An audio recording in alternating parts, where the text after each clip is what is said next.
Hello students, how are you all doing? My name is Aisha and today I am going to teach you social science here. So class 8, let's start with your first chapter in social science, which is sources. So what is the name of your chapter?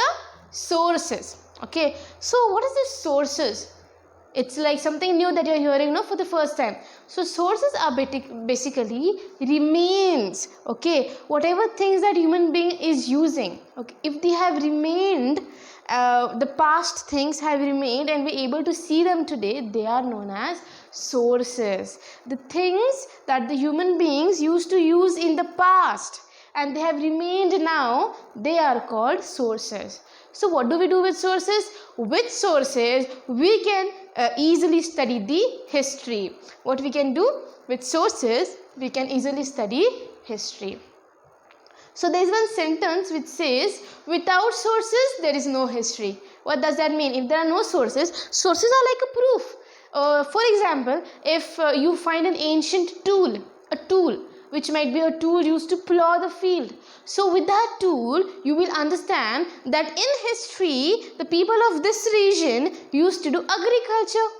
Right? So that source is giving you information about the history of that place, isn't it? So for that, it is said that there is no history if there is no source. So if there is a source, any source is found, assumption is made on that. Okay, if this thing is like this, so maybe earlier people used to do all these things. So all these assumptions used to be are done, and with that you get to know history. For example, if there are coins, okay, earlier people used to use gold coins and silver coins. If you find those coins, if the people, okay, the people who write history, when they find the coins, they understand with the help of the coin that during that period of time, on the coin the date will be written, right? Age, a year. So during this year, this coin was used. So who was the king there? On the coin, usually the king's photo will be there. So the king's picture, right? So this person was the king. What was his name? What was the value of the coin? Everything they would understand. From what? From sources. From sources they are understanding history now. So this sources, about that only are going to study in this chapter. Okay. So basically sources are divided into two types. First we have literary sources, and then we have archaeological sources, literary and archaeological. Literary means written sources, okay, written or oral. Literary means basically what? When they are in a written form, when you orally say that, when you say it with your mouth, okay, so this comes under literary sources. So let's learn each of these in detail. So we are going to learn here first written literature. Under literary sources we have written literature. So I told you written literature is nothing but basically whatever written documents were found from that time. From that time, whatever written documents were found, those were called as the written literature. So written literature is further divided into two: native literature and foreign. So the literature, the old papers or poetries or books written by the native people is called native literature. Who are native people here? People who are living in that country, people who are the citizens of that country, and those who are living in that country are called the native people, right, of that country. So if that country's people only have written the books, then it is called the native literature. Whereas just the opposite, if the foreign people have written about our country, that literature will be called foreign literature. And from literature you can easily get to know about the history of that place. Now there are many native literatures here. Some examples are given in your textbook. Just go open page number 2 and read the examples. I will tell you how to pronounce each word, okay. So see, literature work in native literature, it was done in different languages. It was done in Sanskrit, it was done in Marathi, it was done in Urdu, it was done in Kashmiri, Tamil, Telugu, all these different languages. So some examples are given here of native. These people were the citizens of India and they have written about the history of India. So first example here is Kautilya's Arthashastra. Arthashastra written by Kautilya. Then we have King Hala. What King Hala has written? He has written, read that word, Gataspatha Sati. Okay, it's Gataspatha Sati. Written by whom? King Hala. Then also the next one, the next person who is a citizen or native of India is Who is the next person here? Vishaka Datta. So what has Vishaka Datta written? Pronounce that word here. It is Mudra Rakshas. Mudra Rakshas. Written by whom? Vishaka Datta. She was a native of our country. Also we have Kalhana. Kalhana has written Rajata Rangini. Rajat Rangini. Written by whom? Kalhana. Okay, so these people, these authors are native. They were the Indians only, and they have written these different books on the history of India, and based on these different books written on this is written literature, right? Based on this written literature, you get to know about the history of our country. There are more here. Banabhatta. What has Banabhatta written? Harsha Charita. Harsha Charita was written by Banabhatta. Then we have Chand Bhardai. Chand Bhardai has written Prithviraj Raso. Prithviraja Raso. Okay. Then Pampa. Pampa has written, read that word here, Vikramarjuna Vijaya. Vikramarjuna Vijaya. Written by Pampa. So these are the different native literature. What do you mean by native literature here? They were written by the people of our country. The information of our country written by the people of our own country is called the native literature. Clear? So with native literature you will easily understand the written form of literature, which is a very important source, literary source.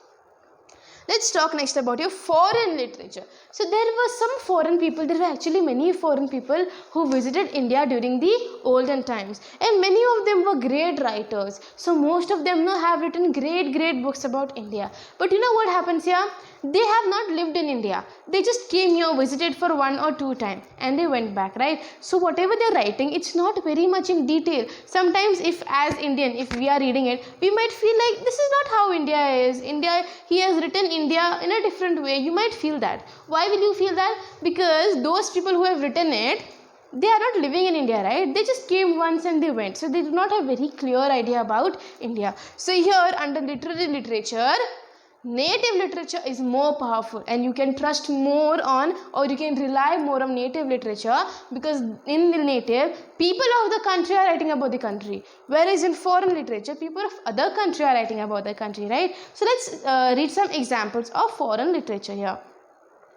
So see, first we have, under foreign literature, we have the book Indica. Who has written this book Indica? Megasthenes. Megasthenes has written the book Indica. Then we have Fahin. Fahin was a Japanese person who had come to India. He has written Gokoki. Gokoki is the name of the book that Fahin has written. Then we have Hyun Sung. T silent there. Hyun Sung. Hyun Sung has written C-U-Ki. Okay, C-U-Ki is the name of the book written by Hyun Sung. T silent. Then we have Ptolemy. Ptolemy has written the book called Geography, in which he has written very detailed about the India's geography, about the India's country, the different states, and how India was divided in the olden times. And based on that, we get a lot of historical knowledge about the olden India. And there is another book written by here, Ferista.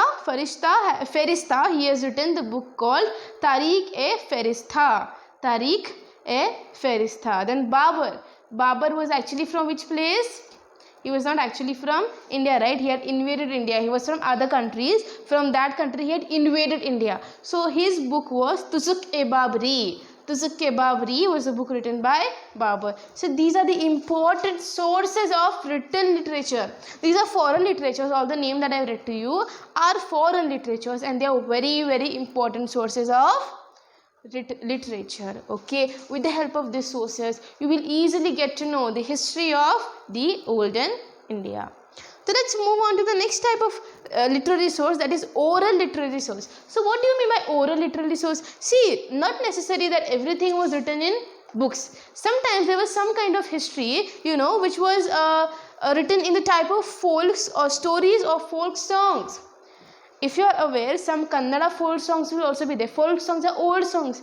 Okay, in that it's like you just go and sing the song. In that one, story will be narrated. No, some stories will be narrated in the folk song. Every language is going to have a folk song of their own. Every language is going to have the legend who has written the folk song, or who is very popular for writing the folk song or folk dance or ballads. Ballads are short poems. Ballads are short poems. There are folk legends, as I told you. Each place has a legend of his own who has written many folk songs on that particular place. Okay, so for example, on Mysore, that particular legend has written a nice folk song where he is describing how the king of Mysore used to take care of Mysore, how he was the most powerful king and all that. He will write in the song, and in today's time we're going to sing that song. When we sing that song, we get to know the knowledge about the olden times.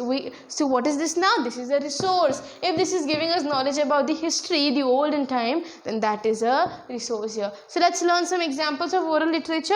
Okay, we'll learn some examples here.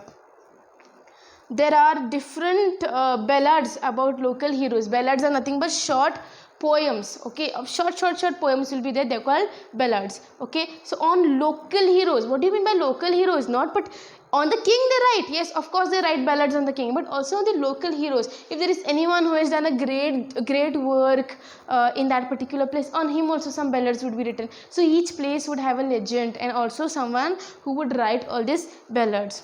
So there are ballads on Kumara Rama. Kumara Rama was a legend of a particular place. So there are ballads written on him. Ballads are short poem written on Kumara Rama. There are Nayakas of Chitradurga. Nayakas of Chitradurga is a place, right? Of that place also there are different Nayakas written, which tell us the history of Chitradurga. Also on Kempe Gowda, there are different ballads written on him. Tipu Sultan, these are the names of the local heroes. On them different ballads are written. Also Sangoli Rayanna, Kittur Chennamma, then Sindhura Lakshmana, Meadows Taylor and others. These are the different peoples. See, if example is asked, you have to write these examples of local heroes on which different ballads were written. So every place will have their own local legend, and on them the ballads and different folk songs were written. There are legends behind the names and places of different city, like Bengaluru. That name comes and is kept behind one legend also. Koppala, that name is kept behind a legend. Then Gokarna, Mysuru. Similarly, there are different villages also and different towns also whose names are kept based on the names of their local legends. So when you study about their names, when you study about Mysuru or Gokarna, you understand that in this place there was a local legend with that name who had done something great in that time. So what are you getting to know there? You're getting to know history of that place, right? That is the work of the sources. They give us the history of that place here. So with this we end up with oral literature.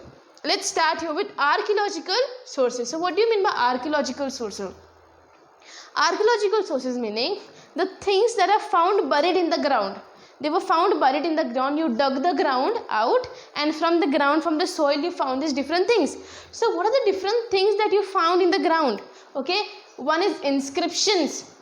Then you have coins, then you have monuments, and then you have other ruins. So let's learn about each one of them one by one. So what are inscriptions here? Inscriptions are nothing but they are engraved on the metal or stone. On a stone or metal, when you engrave something, when you inscribble something, okay, you're not writing just on top, writing deep inside, you're scribbling it so that it will never go off, it will never wipe off, it will always stay there.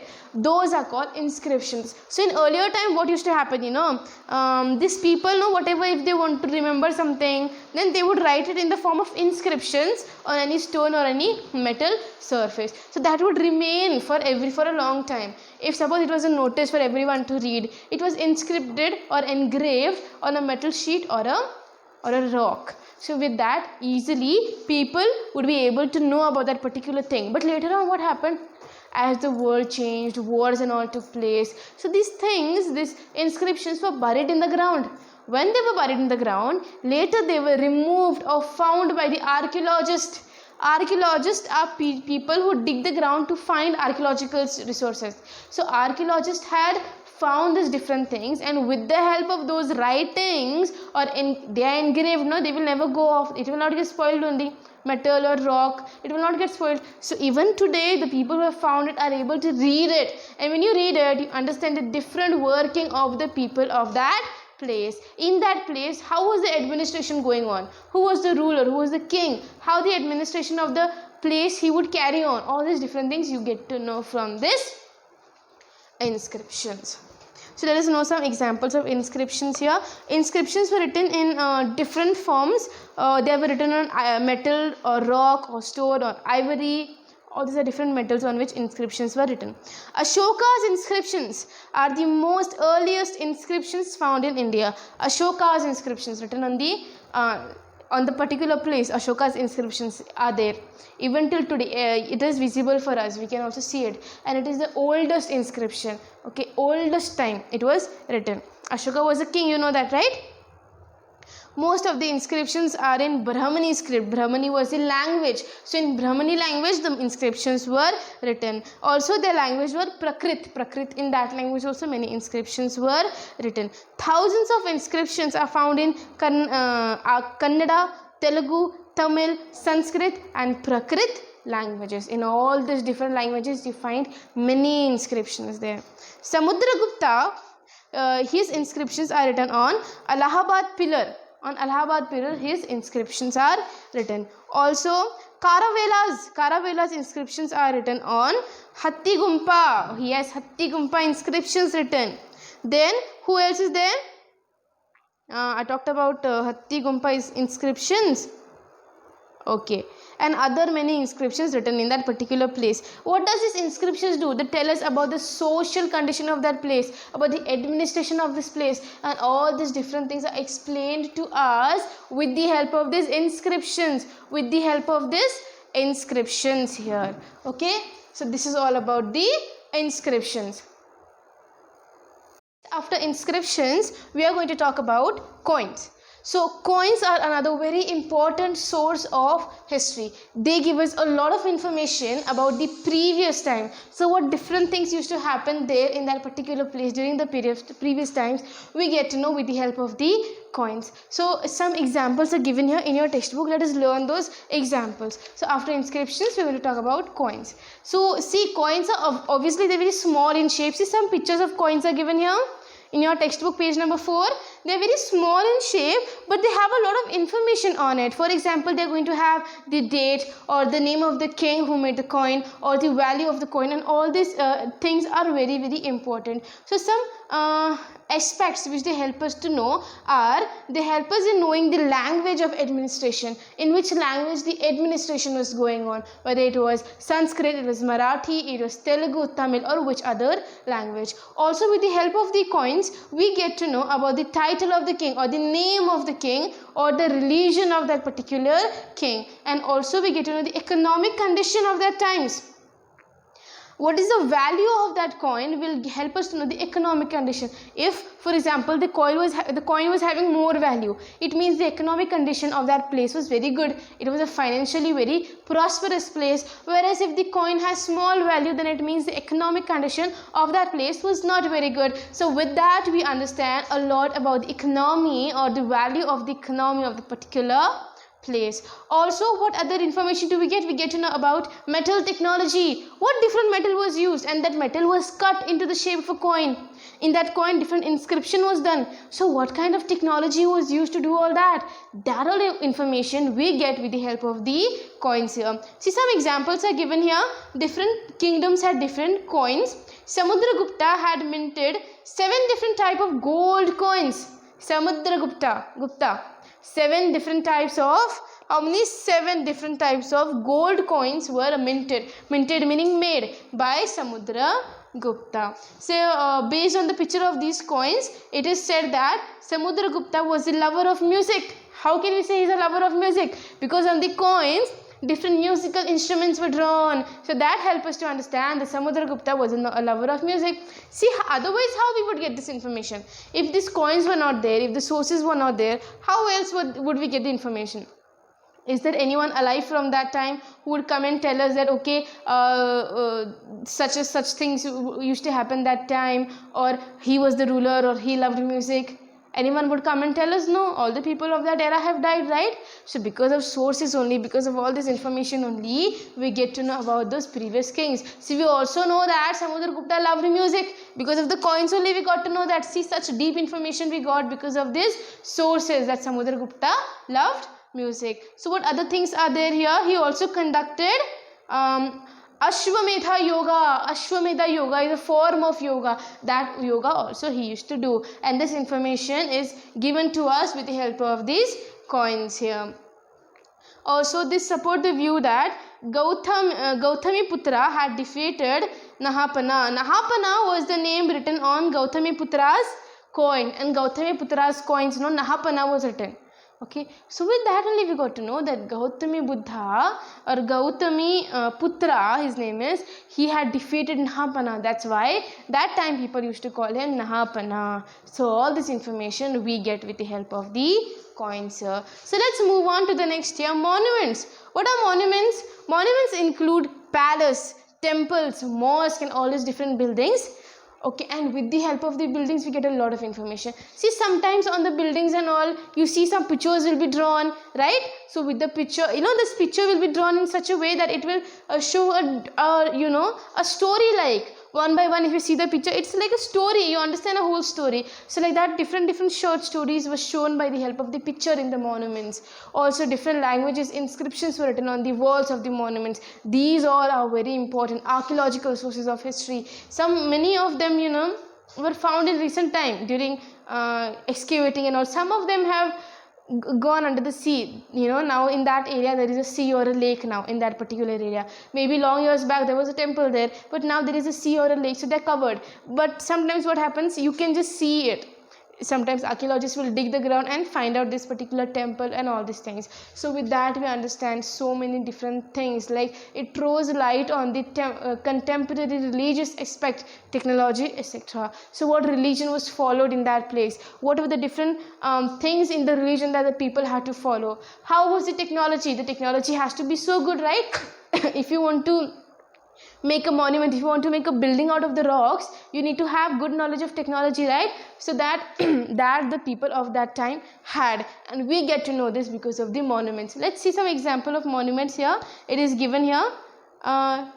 Okay, Shah Jahan's Taj Mahal tells the story of love. So each monument is going to tell us each story. Taj Mahal, the Taj Mahal which is in Agra, it tells us the story of love. The husband has made the timetable, the husband has made the Taj Mahal, not the timetable, the Taj Mahal for his beloved wife Mumtaz Mahal. For Mumtaz Mahal, he had made Taj Mahal. So with that you see love. Because of love, a nice building was made, right? A nice monument was made. So with that you get to know about the historical importance of that particular place. Also another example is given here. Kittor's Vijayastambha or victory pillar Vijayastambha. Kittor's Vijayastambha tells about the victory of Rana Kumbh. Rana Kumbh had won, and because of for him this Vijaya Kumbh was made. Okay, Vijayastambha was made. The cave pictures and engravings of elephants, Ellora, Ajanta narrates the mystery over paintings and sculptures during that time. So Ajanta caves, all these different caves that are there now, on that different, as I told you, paintings and designs will be done. So with the help of that you will easily understand the different history that was going on in that particular place here. So the monuments explains or throws a light on contemporary religion, economic growth, and also creativity. So all these things are explained to us with the help of the monuments that are seen in today's time. So this is a very important archaeological source. Monuments, coins, inscriptions. Then we have other ruins. What are other ruins? Other remains like pieces of bangles or seals or stems or beads. All these will, or necklaces, earrings, all these will tell us the fine importance of different things here. When you examine them, you understand, one can understand the social, cultural, economic, political and religious life of people. So see, you understand so many different things based on this ruins. Other ruins meaning what? Now they are spoiled, right? You will not find a earring in exact nice shape. still you cannot wear it, it's spoiled now, only some part is visible, so it is called a ruin. Not only earrings, all the other things, bangles, beads, seals, they are called ruins because they are almost spoiled now. So these will help us to understand a lot of different things. By applying biological methods like carbon 14, okay, you can also find out the age of the different plants and animals. So age, how do we find out the for example, we say dinosaurs used to live earlier time. How can we say that? Is there anyone who has seen dinosaurs? No one has seen dinosaurs. No human being has seen dinosaur. If your grandfather is telling you I have seen dinosaur, that is not true. No one has seen dinosaur. Dinosaurs died or went extinct thousands of years ago. What happened is, there is something called fossils. What are fossils? When the dead plant and animal remain in the ground, and on them different layers of mud will be there formed. So what happens? Only their body will die, right? Rot. Only the bones will be remaining. So based on the bones, you get to know different information. For example, you get to know what is the age of this animal, what is the age of the bone, when was this bone, or when this body had been died. From that age to this age, what is the age? Like maybe the body had died 2 million years ago. You get to know that. The technology for that is carbon 14. Carbon 14 biological process through which you understand the age of the particular fossil. The age of the fossil is understood by carbon 14 method, biological method. Also, Buddha's stupa came to light during excavation at Sanathi Yadgiri district. Okay, in the Yadgiri district, during excavation, when the soil was being removed, that time this Buddha stupa came to existence. I told you most of them will be buried in the ground, or they will be there in the river, lake and all. So during excavation only they will come, and you can see them during excavation. So that Buddha stupa also was found during excavation. Excavation meaning when you are removing the mud with the help of the bowl digger and all, you are removing the mud. That is excavation. Okay, the excavation conducted at Arikamedu and Pattanam in Tamil Nadu, a large number of evidences were found that speak of commercial contact between South India and the Romans. So, who were the Romans here?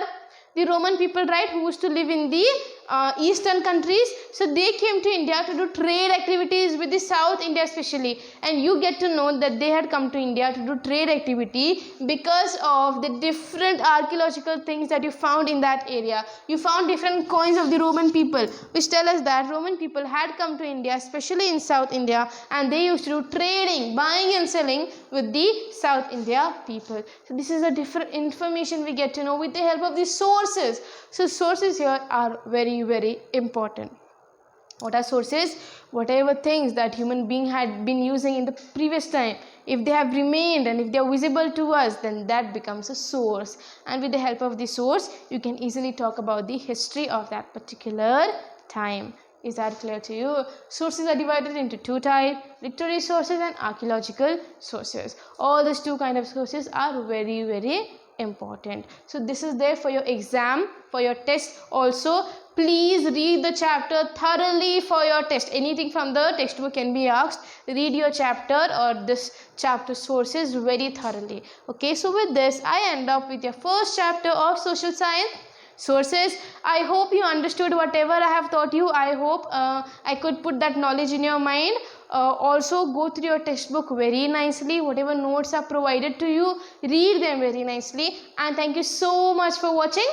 Have a very nice day. Stay safe, stay home and stay safe.